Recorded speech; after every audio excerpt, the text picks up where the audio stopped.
Let's talk shop, let's chop chop and give it a little real talk, period. And today I want to talk about the right turning a blind eye to racism or defending racism. Now, let me state this first. Let me state this first and foremost before we go any further. For the most part, the right is comprised of quite a massive following of decent minded, decent hearted people whose morality is not in question. Okay? For the majority of you who fall into this category, my hat's off to you and salute. All right. Thank you for showing the example of decency and love for one another and everything in between. I really appreciate y'all. I really do. And it's a pleasure working side by side and fighting side by side with y'all, right?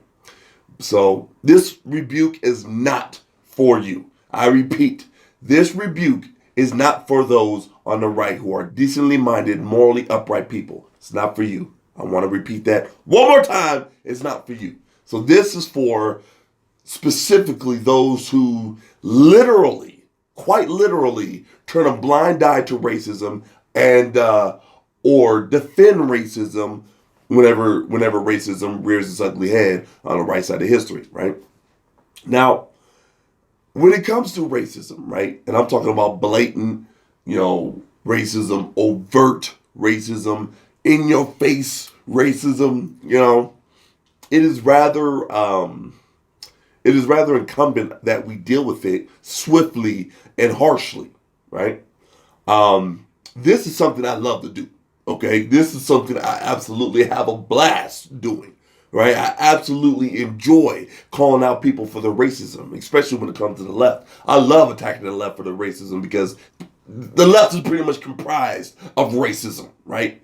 Racism just breeds and breathes freely on the left, right? So I love attacking it because there's absolutely no excuse for such a mentality here in the United States of America. I'm referencing a video I posted a couple weeks ago about an overtly racially bigoted couple on the quote unquote right, who were dropping N-words and N-bombs while claiming to be in protest of China and the mask mandates in general, right? But needless to say, people were disgusted with what they saw and what they heard, right? As their actions are not in alignment with us on the right in our cause. However, though most people who saw this video, I'll say probably about 98% who saw this video that I posted on my profile, they responded with a visceral reaction because they abhor racism. There was a tiny sliver, a sliver of about, I'll say 2% of the people, but 2% too many, were defending their actions, They were defending their actions and they jumped in my inbox and in my comment section. And, there was messages ranging from stop being such a sensitive snowflake conservative. We're better than that. All the way to maybe you should just spend a little time with them before you judge and cancel them. Find out where they are coming from. And they are our people. They don't have to be perfect. Lord have mercy, people. Lord have mercy. Really? Really? So let me dissect this a little bit. So to the first one. The first one who inboxed me and stated for me to stop being a sensitive conservative snowflake. We are better than that. Quote unquote. Dealing with and calling out real racism. I'm not talking about this left, math is racist, the sun, moon, and sky is racist, everything's racist. No, I'm talking about real overt racism, okay? For us who call it out, it's not a sensitivity issue as much as it is a moral issue, right? An issue we on the right should always adjudicate. Always, right? Hands down, bar none. We should always adjudicate that. And to call me a snowflake, because I find the N-word offensive to be used and shouted out at will, all willy-nilly, is about as ridiculous as it gets as you are truly disconnected from reality, right? If you find more fault at the pointing out of racial bigotry as opposed to the racial bigotry itself, right? The fact that I have to explain that to you just shows how far we have fallen as an intellectually moralistic society. It's rather sad, really. Speaking of the disconnect of reality, or disconnect from reality, I should say, let's talk about Little Miss. Maybe you should spend a little time with them before you judge and cancel them and find out where they're coming from. And they are people. They don't have to be perfect. Let's talk about Little Miss Prissy Pants, okay? I'm sorry. I don't want to spend time with racial bigots. That's just me, okay? That's just me. I don't want to spend time with racial bigots because obviously they don't have the common sense and decency to act proper in a very public space while claiming to be of the right, which does nothing but give us a bad name and feed into the ever constant stereotypes of us and our side, right? I mean, it's really simple. I mean, and also, if people don't want to be judged, then stop making it so easy to be judged. Is that simple? I mean, if you don't want to be looked upon as a thief, then stop stealing. If you don't want to be looked upon as a thug, then stop thugging. If you don't want to be looked upon as a racist, then don't do and say racist things. It's that simple, right? It's really that simple. Look, ladies and gentlemen, look, all right? I'm fair with calling balls and strikes when it comes to racism, okay? But Little Miss Asian Lady shouting the N-word at people as to make a scene and call attention to herself and her boyfriend, who didn't say anything to stop her racial tirade, right? So those who don't stop it and try to excuse it, as he did in my comment section, you are just as culpable as she is, in my eyes. So, people who do that are trying to call all this attention. She was trying to call this attention to herself by shouting racial epithets. It's about as racist, as it gets, right? And then for you to state, find out where they're coming from, quote unquote. Well, how's about this? How's about this when it comes to finding out where they're coming from? No. Okay? Just no. Matter of fact, hell no. If some Asian lady starts dropping N-bombs, right? I'm not going to go up to her and say, hey, little lady, where are you coming from when it comes to this language you are using here? Would you like to sit down and talk about it? Like I said, no. Hell no. And then to state, they are our people. They don't have to be perfect. No, they are not on our team.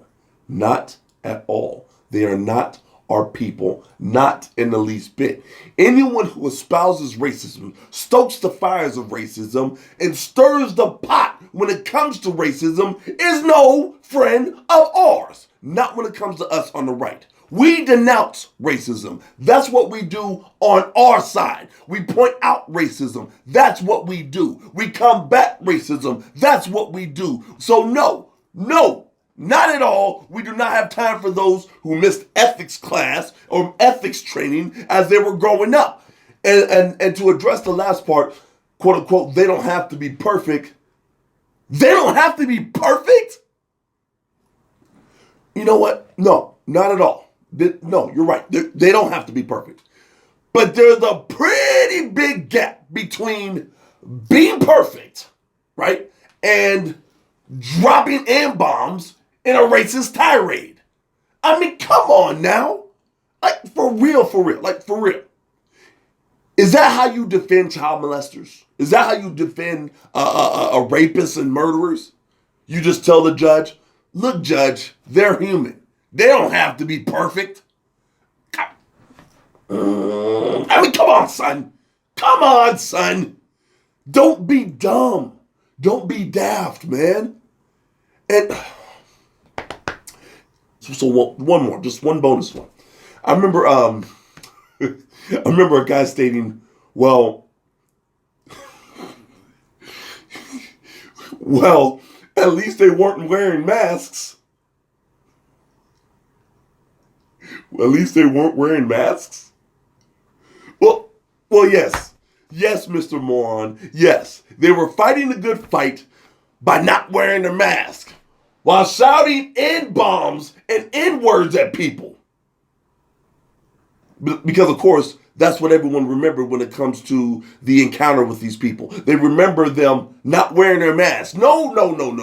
Not their racist tirade, not the repeated usage of an ultra derogatory term for black people, but it was the masklessness that these people remember. You sure showed them your masklessness. That's what they remember from the encounter. That's what's been etched into their brains.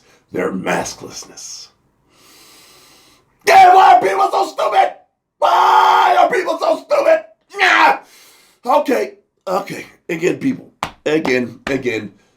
It's just about being decent people. That's all it really boils down to. Stop giving credence to cretins. Stop it.